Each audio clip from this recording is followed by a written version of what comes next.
Hi friends, welcome to Shakti Special. நம்ம இன்னைக்கு குளிப்பணியாரம் எப்படி பண்றதுன்னு பார்க்கலாம் வாங்க. அதுக்கு தேவையான பொருள் இட்லி மாவு 3 கப், சின்ன வெங்காயம் 1 கப், கொஞ்சம் கருவேப்பிலை, கொத்தமல்லி கட் பண்ணது, சிவப்பு மிளகாய் ரெட் சில்லி வந்து நான் 5 சின்ன சின்னதா கட் பண்ணி வச்சிட்டேன். அதுக்கு அப்புறம் கடுகு, எண்ணெய், உப்பு தேவையான அளவு. சோ மாவுல வந்து இப்போ நம்ம கருவேப்பிலையும், கொத்தமல்லி, வெங்காயம் 3த்தையும் சேர்த்து கலக்கிக்கலாம்.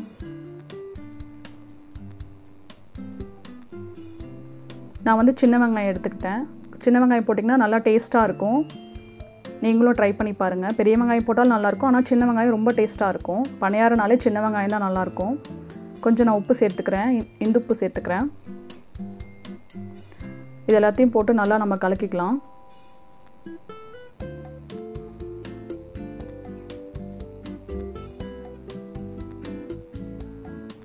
மாவு வந்து கொஞ்சம் திக்கா இருக்கு. நம்ம கொஞ்சம் கலக்கினதுக்கு அப்புறமா தண்ணி கொஞ்சம் சேர்த்துக்கலாம்.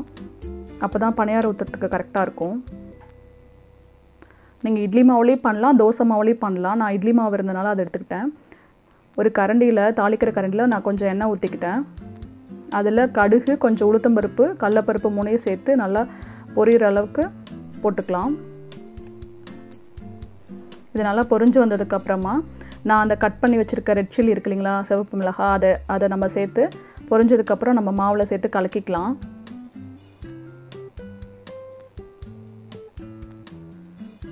அப்பதான் அந்த காரம் வந்து எல்லா மாவுலயும் மிக்ஸ் ஆகும்.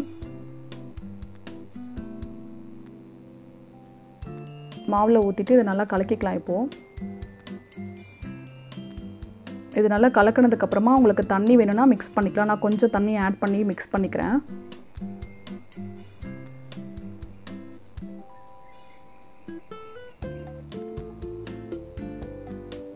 அப்பதான் பணியாரம் ஊத்துறதுக்கு கரெக்ட்டா இருக்கும். அவ்வளவுதான். இப்போ வந்து பணியாரம் ஊத்துறதுக்கு மாவு ரெடி ஆயிடுச்சுங்க. நம்ம பணியார கல் எடுத்து இப்போ அடுப்புல வச்சுக்கலாம்.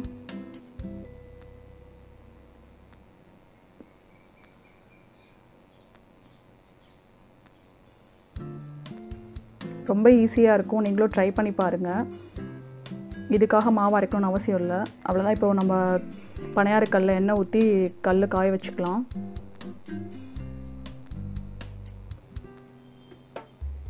இது சின்ன சின்ன குழிங்கிறதுனால நம்ம மாவு ஊத்துறதுக்கு கொஞ்சம் டைம் எடுக்கும்.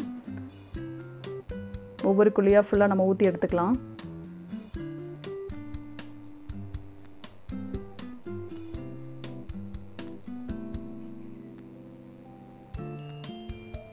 நீங்களும் இத ட்ரை பண்ணி பாருங்க. கண்டிப்பா நல்லா இருக்கும்.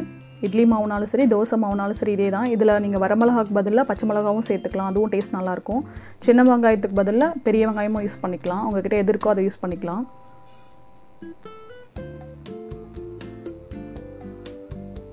சின்ன கரண்டியா எடுத்துட்டீங்கன்னா ஒவ்வொரு குழிக்கும் அளவோட கரெக்ட்டா ஊத்த ஈஸியா இருக்கும்.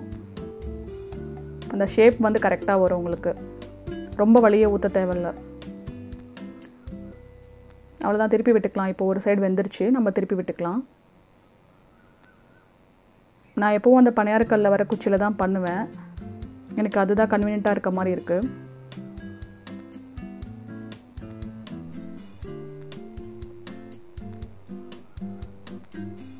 நீங்க பாத்தீங்கன்னா ஒரு இது வந்து ஒரு 10 மினிட்ஸ்ல ரெடி ஆயிடும். அவ்வளவுதாங்க. இப்போ பணியாரம் ரெடி ஆயிடுச்சு. லைட் பிரவுன் வந்துருச்சு. நம்ம இத இப்ப எடுத்துக்கலாம். இது வந்து நீங்க தேங்காய் சட்னி, கார சட்னி இந்த காம்பினேஷன்ல வச்சு சாப்பிட்டீங்கன்னா ரொம்ப நல்லா இருக்கும். நான் வந்து இந்த பணியாரம் செய்றப்ப கார சட்னி தான் மோஸ்ட்லி லைக் பண்ணுவேன்.